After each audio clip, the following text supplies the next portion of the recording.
Hey everybody, it's Frankie-Lou. I'm coming to you from the greenhouse in the sky, which is our 4-season geothermal greenhouse that's been built in Golden, BC.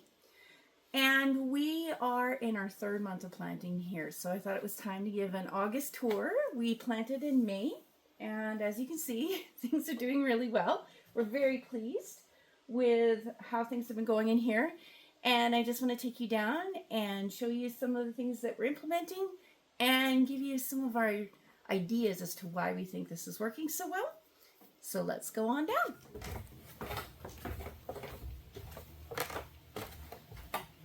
Okay, so first of all, I want to talk about some of the structural things that we know have made a difference here.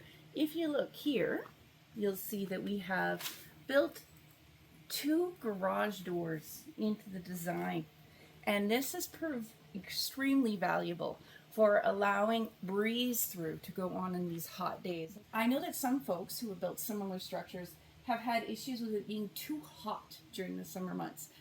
And one of the reasons why we've been able to avoid that problem is because we have created this breeze through structure.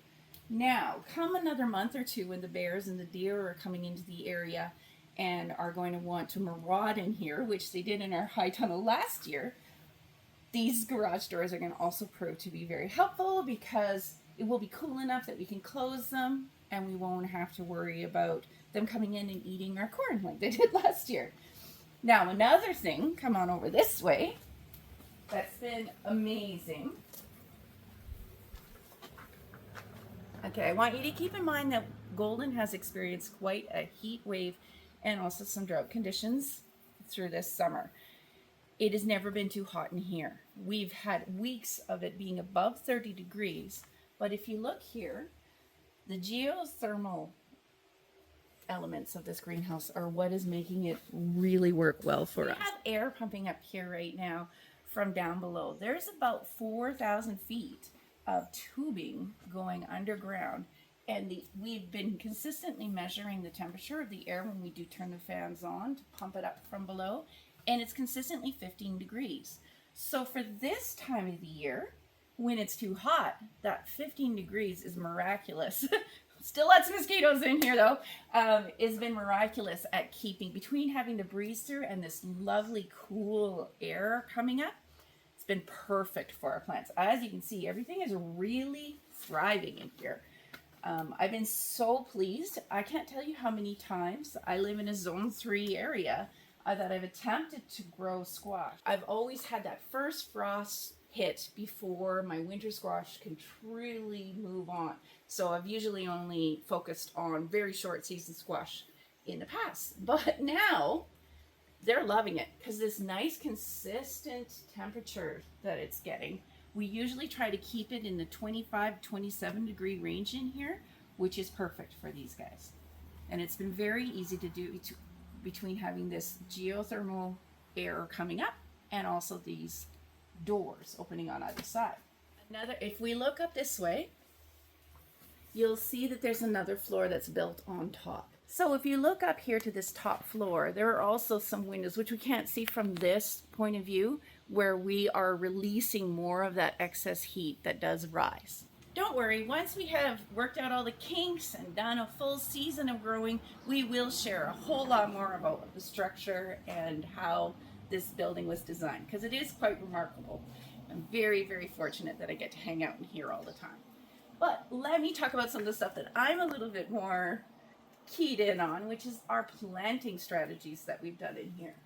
So, as you can see, we have a lot of life. Some may consider this to be overcrowded, but this greenhouse actually uses less water and has more intensity of growing because we're using companion planting strategies in here. Each of these beds has a different companion planting combo that we're implementing, and it's been extremely successful. We have had absolutely no issue with having to hand pollinate, because I don't know if you can hear it. This place is buzzing. It's literally buzzing. We have planted enough of these pollinator-friendly companion plants like sunflowers, nasturtiums, borage, marigolds, and radish. I know radish may not seem like a flower to you, but it's actually a very, very good companion plant for bringing in pollinators, and many of these plants also deter pests. So as you can see, our squash are really happy in here. I'm going to do another video today about the various varieties of squash, but we are taking pounds and pounds and pounds of fruit out of here. What we're going to do, we're also going to implement crop rotation.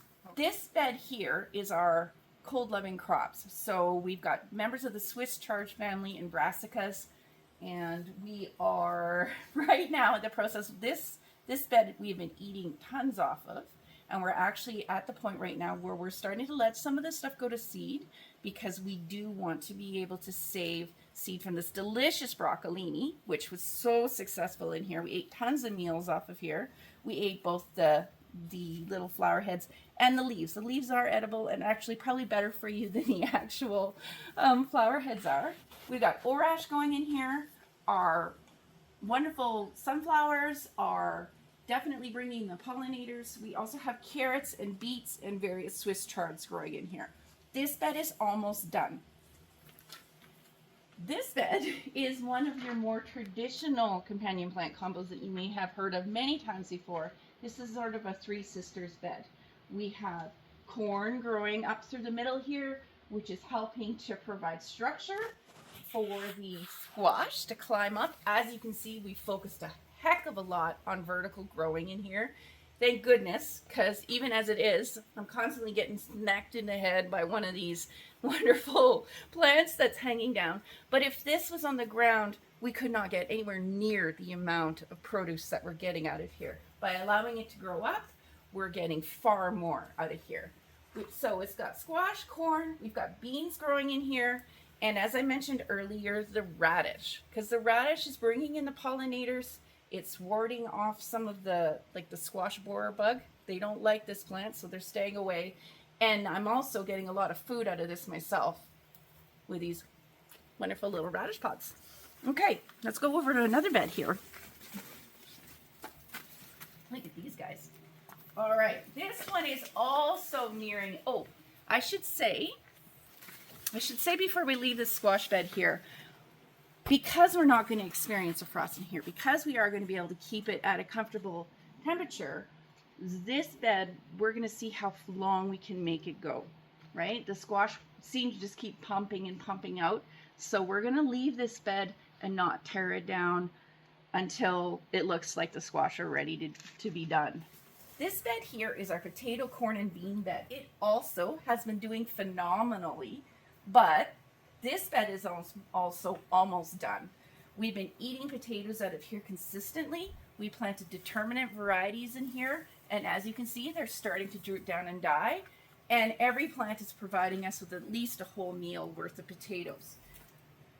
The corn we are eating out of here, it makes me so happy because I did grow up on a vegetable farm in Delta, and I've never been able to replicate that corn, but I have been able to here. It's been wonderful. The most delicious corn ever. The consistent temperatures in here are providing for really tasty, sweet deliciousness. Our scarlet runner beans are also doing quite well, although I'm finding they're a little slow. We've discovered that we actually like the purple peacock bean better, and I'm probably not going to be using as many scarlet runners in the future because they're not producing as quickly, although I do like the dried beans that these provide. But as you can see, this bed is almost done, almost ready for switchover, and the scarlet runners aren't coming up anymore. So what I learned from that is next time I do a potato, corn, and bean bed, I'm going to use the purple peacock beans because they're extremely productive and they work as quickly as these ones do, these other wonderful plants do. So what we're going to do is we're going to switch the planting probably in about 4 weeks, 3-4 weeks time. We're going to put that bed of cold-loving crops, we're going to switch that for here and put that in here. We're going to put it in our orache and our broccolini and our beets and our Swiss chards here. And we're going to take that bed and we're going to switch it over to a potato, corn, bean bed. Because that way we're going to make sure with that crop rotation, we're going to help to keep our soil healthy. Okay. And as you can see, the squash are migrating. They're taking over the whole place. And right, this bed, this is our tomato bed. And holy Hannah, it's a good thing I like green salsa because our tomatillas are going haywire here. We also have many, many varieties of tomatoes in here. Yes, it is extremely crowded in here, but we are getting really good production. I haven't been as brutal with my pruning as I normally am because I'm finding that having that vertical growth, keeping it off the ground, I am still seeing lots of fruit coming in here. I am considering that we maybe should do some prunings and try cloning more than seeding the next time we go to plant a tomato bed.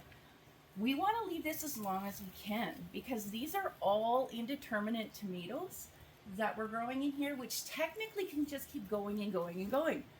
We don't know. We're having fun. We're experimenting. For the last couple of decades, I've been growing in a zone 3 climate where everything dies off pretty quick, and I've been having to find ways to use green tomatoes. Technically, we could keep this going. So we're going to see if we can. And I'm thinking what's probably going to happen is in a couple of months' time, we will be able to switch the squash bed with the tomato bed. See, we're going to do that. We're going to not grow the same thing in the same place time after time after time because it's one of the ways to keep our soil nourished. And then last of all, I guess for today, don't worry, there'll be lots more coming from here because we're learning so much every day. We really want to share that with everyone. We're trying some experiments here as hybrids between soil-based growing and growing in hydroponics.